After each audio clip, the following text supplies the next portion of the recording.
Magandang araw sa lahat ng mga Pilipino saan mang sulok ng mundo.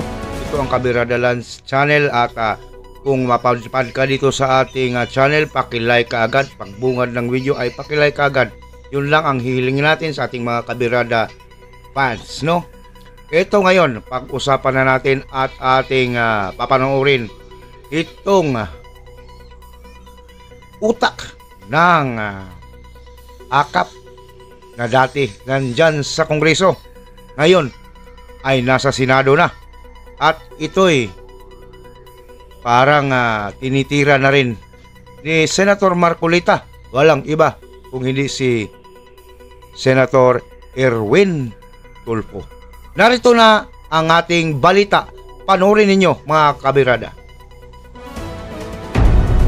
I think you're talking from experience, Mr. Chair. Kasi nung nakarang eleksyon, kasama kaya tayo, may tupad kayo, meron kayong AX. Hindi lahat nabibigyan no? Ako po ang nag-coin ng idea niya ng AKAP, yung ayuda para sa kapos ang kita program. Pero last year po, na during the budget deliberation po, hearing, isiningit po yan, ipinasok po yung AKAP na yan. Siya daw ang promotor, ha? Siya daw ang nagpahatid kay Martin Romualdez dyan sa idea ng akap-akap na yan. Nako, dito sa video na to, harap-harapan hong sinoplak nitong si Senator Rodante Marcoleta, itong si Erwin Tulfo. Huwag ka na kasing magmaang-maangan, Erwin. Kayong dalawa ni Martin Romualdez ang promotor ng akap na yan. At dito rin ho sa video na to, naku, parang wala atang mapagkakabalahan itong si Marcos Jr. dyan sa Malacanang, ha? Kung saan-saan na naman ho siya nagpupunta. Ha? Chinek daw ho niya yung mga flood control projects dyan sa Bulacan. Pero bago yan, isang like at isang subscribe. Masaya na ho tayo dyan. Sa mga gusto sumali sa ating community, yung join button, nandyan lang ho sa baba. Ito ang ilang sa mga larawan na pakalat-kalat sa social media na kung saan mamamataang nag-check itong si Marcos Jr. ng mga flood controls. Ito, ibang klase ho yan, no? Matindi ho ito mga kababayan. Pinag-uusapan dito 55 million. Ayan o mga kababayan, no? Para sa ano? Para sa mga flood ano ho ito, ha? Bukid ho ito. Ha? Estero. Kanal. Anak ng toko, 55 million. Ito ang halaga. Ito ang 55 million. Ano to? Ba't may buhangin dito? Ba't may bakal dito? Ay, hahabol nila. Tingnan nyo naman kung paano ho tayo lokohin. Ha? Nito mga official na to. Sementado dito sa gilid, ang gagawin nila, liliitan nila yung kanal para lalong magbara. Tingnan nyo naman, bato na Ayan bato na ho siya, bato na. Ba't mo palalagyan ng, ang tawag dito, ng bakal dito para liitan itong kanal na to? Hindi ho tayo inhinyero dito, hindi ho tayo engineer o kung ano pa man. Kumbaga, ika nga, logic lang. Pagka maliit, ibig sabihin, mabagal ang pasok ng tubig. Pagka malaki, mabilis ang pasok ng tubig. Ito malaki, simentado sa magkabila. Tingnan nyo na lang mga kababayan, hindi ba simento yan? Hindi ba simento tong sa gilid na to? Para saan tong dalawang bakal na to? Kung makita ko lang kontraktor dito, iumpog ko ang ulo dito sa... Ano to? Ano ginagawa mo, Brad? Simentado ba't mo lilitan ng butas? Di ba? Tingnan nyo naman si Marcos Jr. Hindi na daw siya masaya, pero tumatawa siya. Anak ng toko, ha? Sir, ayusin nyo, ha? Ayan. Ayan mga kababayan. Pambira talaga, ilan lang ho yan sa mga larawan. Ito pa, marami ho yan. Ha? Ito yung sinasabi nilang binabaon nilang mga sheet pile, yan, ito. Pagka nasa specification daw, 8 meters, ibabaon lang nila 2 meters, ayan. Tingnan nyo naman mga kababayan, anong klaseng yan? Anong klaseng trabaho yan? Tingnan nyo naman.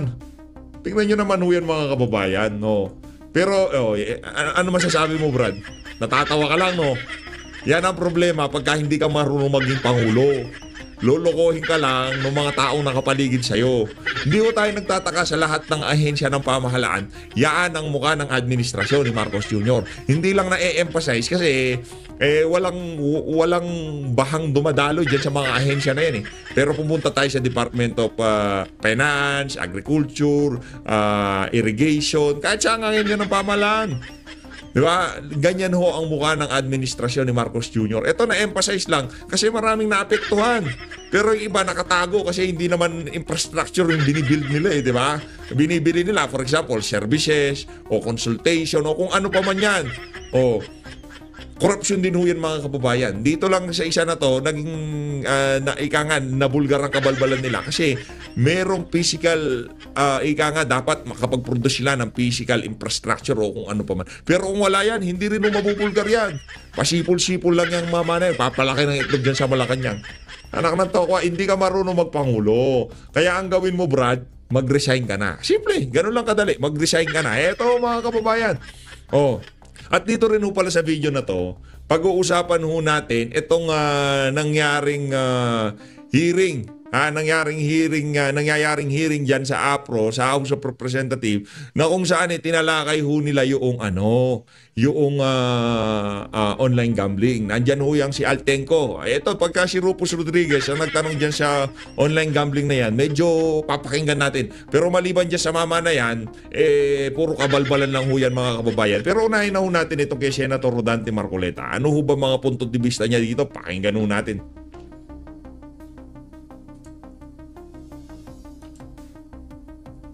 Game. God. Thank you, Mr. Chair. Yan.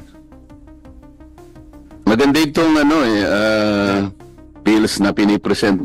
Ay, teka, i-ready ko na ho yung video nitong si Erwin Tulfo. Yan nung nasa gilid nyo na to, ito ho yung video nitong si Erwin Tulfo nung 19th Congress na kung saan talagang didepensahan niya yung akap na yan. Na dito naman sa video na to, susupalpalin ho nitong si Senator Rodante Marcoleta. Game, umpisa na natin. Ngayon, lalo na itong Simplified Government Aid Access. Yan. At saka itong Anti-Discrimination in the Delivery of Social Protection Program. I think you are talking from experience, Mr. Chair. Kasi nung nakarang election, kasama kaya tayo, may tupad kayo, meron kayong AIX. Hindi lahat nabibigyan no?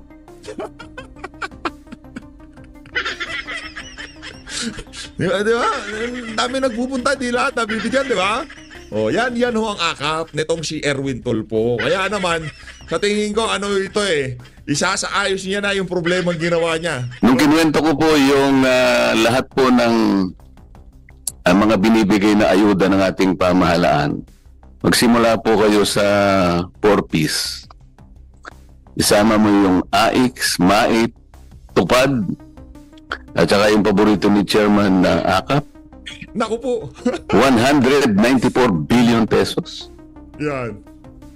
Hindi ko malaman kung mabibigyan lahat ang dapat bigyan. Ito siguro yung paraan para ma-address natin yun. Lalo na po yung AKAP. Yung range po ng AKAP, Mr. Chair, is between 7 to 12,000 pesos. Yung AIX, nasa 3,000 pesos per beneficiary. Yung TUPAD, depende po sa dami ng araw na kanyang ipinagtrabaho. Pangkaraniwan po ay nasa 5,000 pesos po bawat beneficiary. Ngunit, dahil walang guidelines po yung 4Ps meron, sapagkat merong conditions po ang batas na nakalagay doon Pero yung AIX, yung MAIP, yung TUPAD, at saka yung AKAP, very loose po yung wala pong guidelines. Kaya po hindi namin correct. Malaman kung ilan ang nabibigyan. Kasi ang akap talaga na yan, ano ho yan, ang pakay lang ho talaga niyan, nung para sa kampanya. Diba? Para sa People's Initiative, para makapagpabango yang si Tambaluslos, para maipanalo yung mga kandidato ng alyansa ng mga mambubudol. Ang nanalo lang, yung dalawang may pangalan na at itong, kilala naman talaga to di ba? Ano yan, Tulfo yan. Pero naniniwala ko tayo mga kababayan, marami pa ang nanalo sa PDP na kung saan dinaya ng mga mandaraya dyan sa administrasyon nitong si Marcos Jr. Hindi ko sinasabi si Marcos, Sinasabi natin dito, yung mga makakati ang kamay dyan sa, dyan sa Comelec, ang dami pa lang hindi napapaliwanag. Consolidation server. Ba't merong ganyan? Yung version noong software na na-install doon sa mga vote counting machine. Diba? Marami pa ang issue yan. Yung pagpapalit, yung pag-adjust ng bilang. Hindi pa tayo tapos dyan, Sentante. Pagkatapos ng flood control na yan, isunod nyo na yung botohan natin.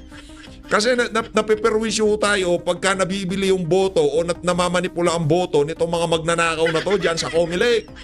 Magpapaulit-ulit lang tayo dito dyan sa mga flood control na yan pagka nagpatuloy yung pagnanakaw ng mga kandidato na hindi naman dapat manalo, nananalo. Di ba? Yung ilan dyan, kasama nyo pa. Hindi naman dapat nanalo yung mga yan eh. I would like to believe with the huge amount of 194 billion pesos, matarget man lang sa doon, ay yung pinakamahirap po na Pilipino na about 5.5 million households. Ibig sabihin po nun, naglalaro between 25 to 27 puro Filipinos. Pero wala po sigurong record yung mga AX, yung tupad, yung AKAP.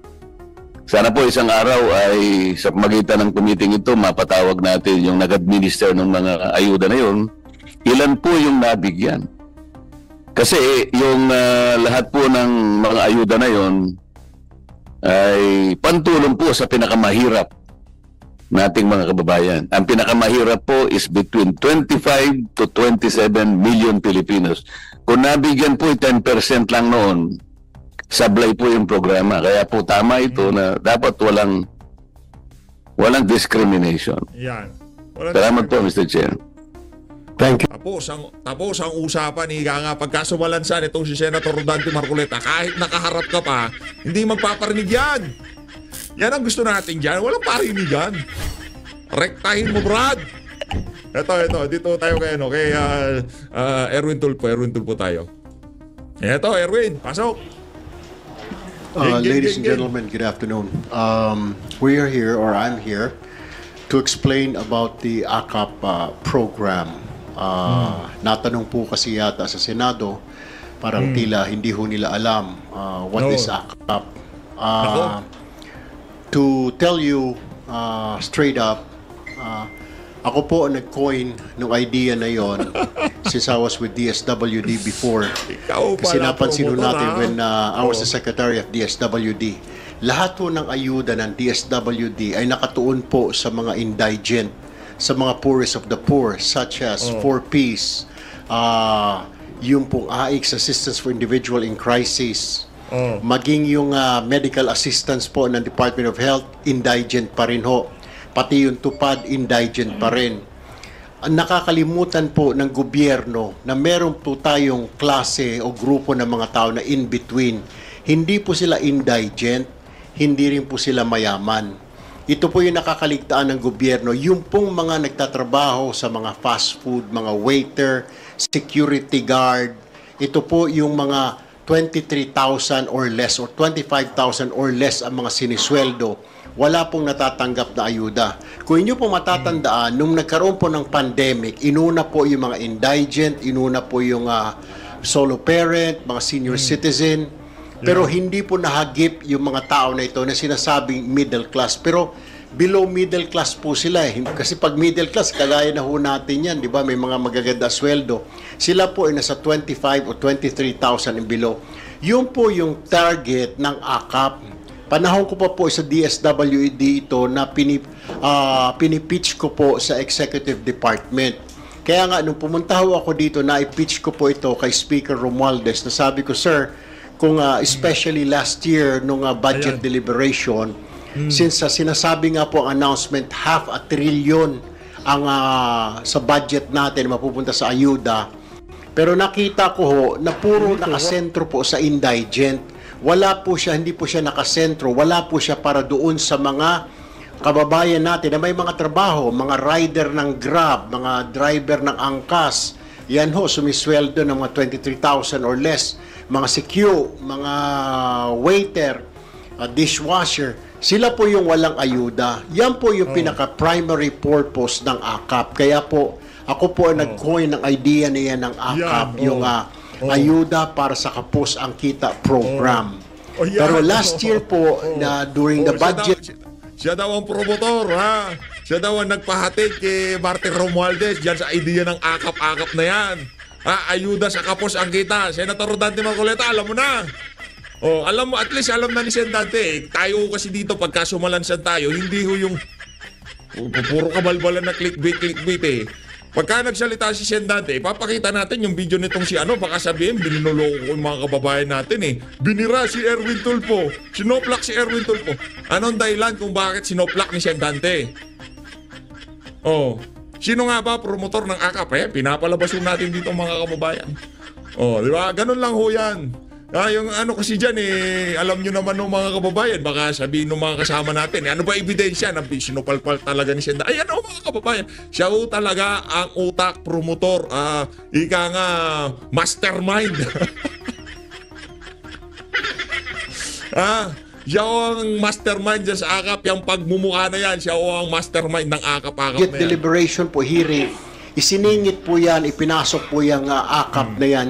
Pero Naku, DSWD pa rin po ang mag-i-implement. Another program po yan ng DSWD. DSWD Malinaw siningit po yan. Sinong nagsingit? Sinong utak, sinong promotor, sinong mastermind ng AKAP? Walang iba kundi si Erwin will Tulfo. identify kung sino-sino mga beneficiary nito. Pero ang pagkaalam ko ho, ang beneficiary po niyan, kung ikaw ay empleyado pero ang sweldo mo is 23,000 or less, kasama ka po dyan, mabibigyan ka dyan. All you have to do, lapitan mo ang iyong mambabatas, congressman, district, para i-recommenda niya o i-refer ka niya sa DSWD, sasabihin niya sa DSWD. Secretary, doon po sa aming distrito, marami pong ganito, maliliit po ang sweldo, baka pwede po sila maging beneficiary ng AKAP. So it's the DSWD who will identify.